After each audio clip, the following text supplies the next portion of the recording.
ঠিক আছে, চলুন একদম গভীরে ঢোকা যাক। আয়নার সামনে দাঁড়ালে এই মৌলিক প্রশ্নটা কি কখনো মাথায় আসেনি? এক টুকরো সাধারণ কাজ কিভাবে দিকের ক্ষেত্রে এতটা বৈষম্য করতে পারে। দেখে মনে হয় যেন আয়না নিজে থেকে ঠিক করে নিচ্ছে যে সে ডান আর বাম দিককে উল্টে দেবে, কিন্তু ওপর আর নিচকে সম্পূর্ণ অক্ষত রাখবে, যেন তার নিজস্ব কোনো পছন্দ আছে। একটা সাধারণ কাঁচের এমন অদ্ভুত আচরণের আসল কারণটা কিন্তু আমাদের সাধারণ ভাবনার চেয়ে অনেক অনেক বেশি রোমাঞ্চকর। আমাদের প্রতিদিনের অভিজ্ঞতার দিকে একটু খেয়াল করা যাক। আয়নার সামনে দাঁড়িয়ে যদি ডান হাত তোলা হয়, তাহলে প্রতিফলনে মনে হবে যেন প্রতিবিম্বটা তার বাম হাত তুলেছে, অর্থাৎ অনুভূমিক বা আনুভূমিক দিকটা সম্পূর্ণ বিপরীত বলে মনে হয়, তাই না? কিন্তু ঠিক একই সময়ে মাথাটা কিন্তু সবসময় ওপরের দিকেই থাকে আর পা থাকে নিচেই। কখনো তো এমন হয় না যে মাথা নিচে আর পা ওপরে চলে গেছে?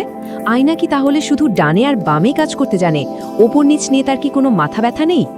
আমাদের এই বদ্ধমূল ধারণাটা ভাঙার জন্য চলুন দারুণ একটা থট এক্সপেরিমেন্ট বা চিন্তন পরীক্ষার কথা ভাবা যাক। ধরুন একটা বিশাল আয়নাকে সোজা দেয়ালের বদলে মেঝের ওপর একদম সমতলভাবে রাখা হলো। আয়নার কাজ করার পদ্ধতি নিয়ে আমাদের যে প্রচলিত ধারণা আছে, বিশ্বাস করুন এই একটা পরীক্ষায় তা পুরোপুরি ভেঙে দিতে পারে। একবার ভাবুন তো, মেঝের এই সাধারণ আয়নাটার দিকে তাকালে আমরা ঠিক কী দেখতে পাবো? উত্তরটা কিন্তু সত্যিই চমকে দেওয়ার মতো। মেঝের এই আয়নার সবচেয়ে আকর্ষণীয় ব্যাপারটা হলো, যখন এর ওপর দাঁড়ানো হয় তখন প্রতিফলনে দেখা যায় যে পায়ের সাথে পা লেগে আছে আর মাথাটা সম্পূর্ণ নিচের দিকে নির্দেশ করছে। মনে হয় যেন মাধ্যাকর্ষণটায় পুরোপুরি উল্টে গেছে। অর্থাৎ মেঝের আয়নাটা একজন দর্শককে আক্ষরিক অর্থেই আপসাইড ডাউন বা উল্টোভাবে প্রতিফলিত করে। এর থেকে কি প্রমাণিত হয়? এর থেকে প্রমাণিত হয় যে আয়নার ভেতরে নিজস্ব কোনো অনুভূমিক পছন্দ বা লুকানো কোনো জাইরোস্কোপ নেই। আয়না মূলত তার অবস্থানের উপর ভিত্তি করেই প্রতিফলন তৈরি করে। এর পেছনের আসল পদার্থবিজ্ঞানটা এবার জেনে নেওয়া যাক। সত্যি বলতে কি, আয়না আসলে খুব সাধারণ এবং বলা যায় বেশ একঘেয়ে একটা বস্তু।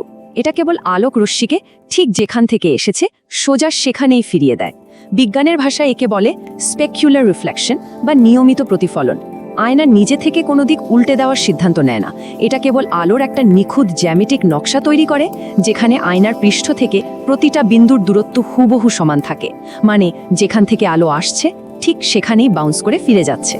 বিষয়টা চোখে দেখার মতো করে বোঝার জন্য 3D স্পেস বা ত্রিমাত্রিক স্থানে একটা কোঅর্ডিনেট সিস্টেম বা স্থানাঙ্ক ব্যবস্থা কল্পনা করা যাক। ধরুন একটা শরীরের ভেতর দিয়ে 3টে কাল্পনিক তীর বিদ্ধ করা হলো।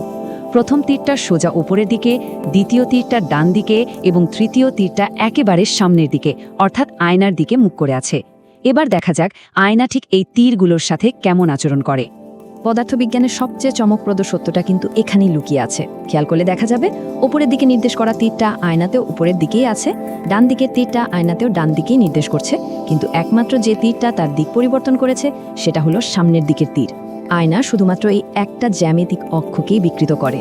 বাস্তবে যে তীরটা সামনের দিকে অর্থাৎ আয়নার ভেতরের দিকে নির্দেশ করছে, আয়নার প্রতিবিম্বে সেটা ঠিক বিপরীত দিকে, মানে সরাসরি দর্শকের দিকে নির্দেশ করে। আর এই বিষয়টা দারুণভাবে তুলে ধরে জেড অ্যাক্সিস বা জেড অ্যাক্সিস ইন ইনভার্সনের ধারণাটিকে। আয়না মূলত এক্স অক্ষ মানে ডান বাম আর ওয়াই অক্ষ মানে ওপর নিচ নিয়ে কোনো কাজই করে না। এটা যা করে তা হলো পুরো পৃথিবীকে সমতলভাবে চাপ দিয়ে ঠিক উল্টো দিক দিয়ে টেনে বের করে। সোজা কথায় বলতে গেলে আয়না কিন্তু ডান বাম উল্টায় না। আয়না মূলত সামনে এবং পেছনকে একে অপরের সাথে বদলে দেয়। বিষয়টা অনেকটা একটা 3D প্রিন্টারকে উল্টো দিক থেকে প্রিন্ট করতে বলার মতো। বিষয়টা আরেকটু সহজে বোঝার জন্য রাবারের গ্লাভসের দারুণ একটা উদাহরণ টানা যেতে পারে। ডান হাতের একটা গ্লাভসের কথা ভাবুন। এবার যদি এর কবজির অংশটা ধরে সম্পূর্ণ উল্টে মানে ইনসাইড আউট করে ফেলা হয়, তাহলে কিন্তু সেটা আর ডান হাতের গ্লাভস থাকবে না, সেটা নিখুঁতভাবে একটা বাম হাতের গ্লাভস হয়ে যাবে। খেয়াল করুন, এখানে গ্লাভসটাকে কিন্তু ঘোরানো হয়নি, কেবল এর ভেতরের দিকটাকে বাইরে আনা হয়েছে। গভীরতার এই বিপরীতমুখী অবস্থায় আক্ষরিক অর্থে কোনো ঘূর্ণন ছাড়াই একটা বস্তুকে উল্টো রূপ দেয়। আয়না ঠিক এই কাজটাই করে। এটা আমাদের ত্রিমাত্রিক শরীরকে ইনসাইড আউট করে দেয়। চলুন আরেকটা চমৎকার উদাহরণ দেখা যাক। ধরুন একটা স্বচ্ছ প্লাস্টিক শীটের ওপর ইংরেজি পুলিশ শব্দটি লেখা আছে। এবার আয়নার সামনে এই শীটটা ধরলে আয়না কেবল কালির সামনের অংশটাই দেখাবে, কিন্তু আমরা মানুষরা যেহেতু প্লাস্টিকের পেছনের দিক থেকে দেখছি, তাই মনে হবে যেন আয়নাটা অক্ষরগুলোকে ডান বামে উল্টে দিয়েছে। রাস্তায় অ্যাম্বুলেন্সের সামনে লেখা উল্টো অক্ষরের ক্ষেত্রেও ঠিক এই ব্যাপারটাই ঘটে। আয়না এখানে শুধু সামনের দিকটাকে পেছনের দিকে প্রতিফলিত করছে, আর কিচ্ছু না। এখন স্বাভাবিকভাবে একটা বড় প্রশ্ন এসে দাঁড়ায়, জ্যামিতিক আলোক বিজ্ঞান যদি এত স্পষ্টভাবে প্রমাণ করেই দেয় যে আয়না কেবল সামনে আর পেছনে উল্টে দেয়, তাহলে আমাদের মস্তিষ্ক কেন বারবার ডান বাম উল্টানোর সংকেত দেয়? কেন আমাদের মনে হয় যে ডান হাতটা বাম হাত হয়ে গেছে? ঠিক এখানেই আমরা পদার্থবিজ্ঞানের কঠোর জ্যামিতি থেকে সরিয়ে এসে মানুষের মনস্তত্ত্ব এবং উপলব্ধির একটা অদ্ভুত জগতে প্রবেশ করছি। এর মূল কারণটা লুকিয়ে আছে খোদ মানব দেহের গঠনের মধ্যেই। আমরা মানুষেরা হলাম দ্বিপাক্ষিক প্রতিসম, বা বিজ্ঞানের ভাষায় বাইল্যাটারালি সিমেট্রিক্যাল। এর মানে হলো আমাদের শরীরের বাম পাশ আর ডান পাশ দেখতে প্রায় একই রকম, কিন্তু আমাদের মাথা আর পা সম্পূর্ণ আলাদা। ঠিক তেমনি আমাদের সামনের চেহারা আর পেছনের পিঠও একেবারেই আলাদা।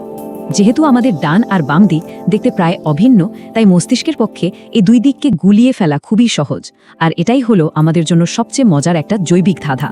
এই জায়গায় মস্তিষ্ক অবচেতনভাবে একটা দারুণ চালাকি করে। যখন আয়নায় নিজেদের প্রতিফলন দেখি, মস্তিষ্ক খুব দ্রুত একটা সমীকরণ মেলায়। মস্তিষ্ক কল্পনা করে যে অন্য একজন মানুষ আয়নার পেছন থেকে হেঁটে এসে একটা উল্লম্ব অক্ষে ঘুরে ঠিক আমাদের দিকে মুখ করে দাঁড়িয়েছে। বাস্তবে কিন্তু এমন কোনো ঘূর্ণন ঘটেনি। এটা সম্পূর্ণ আমাদের মস্তিষ্কের একটা বিভ্রম। কেন এমন হয়? কারণ দৈনন্দিন জীবনে আমরা অন্য মানুষদের এভাবেই সামনাসামনি ঘুরে দাঁড়াতে দেখতে অভ্যস্ত। বিখ্যাত পদার্থবিজ্ঞানী রিচার্ড ফাইনম্যান ঠিক এই জায়গাটিতেই একটা অসাধারণ উপসংহার টেনেছেন। তার মতে আয়না হলো এই পুরো প্রক্রিয়ায় সবচেয়ে সৎ একটা বস্তু। আয়না সম্পূর্ণ নির্দোষ, সে নিজে থেকে কোনো জাদুকরী কাজ করে না। এই যে অনুভূমিক বা ডান বাম উল্টে যাওয়ার দৃশ্যটা আমরা দেখি, তা সম্পূর্ণরূপে মানুষের নিজস্ব মানসিক পক্ষপাত এবং জ্ঞানীয় বিভ্রান্তি, বা যাকে আমরা কগনিটিভ বায়াস বলি, সেটা ছাড়া আর কিছুই নয়। সুতরাং সবচেয়ে গুরুত্বপূর্ণ বিষয়টা হলো ভৌত বাস্তবতা এবং আমাদের মানসিক উপলব্ধির এই সুস্পষ্ট পার্থক্য। কাজ শারীরিকভাবে কেবল গভীরতাকে উল্টে দেয় বা জ্যামিতিক ভাষায় জেড অক্ষকে পরিবর্তন করে, কিন্তু অন্যদিকে আমাদের মস্তিষ্ক মিথ্যাভাবে একটা কাল্পনিক অনুভূমিক ঘূর্ণন বা রোটেশন তৈরি করে নেয়।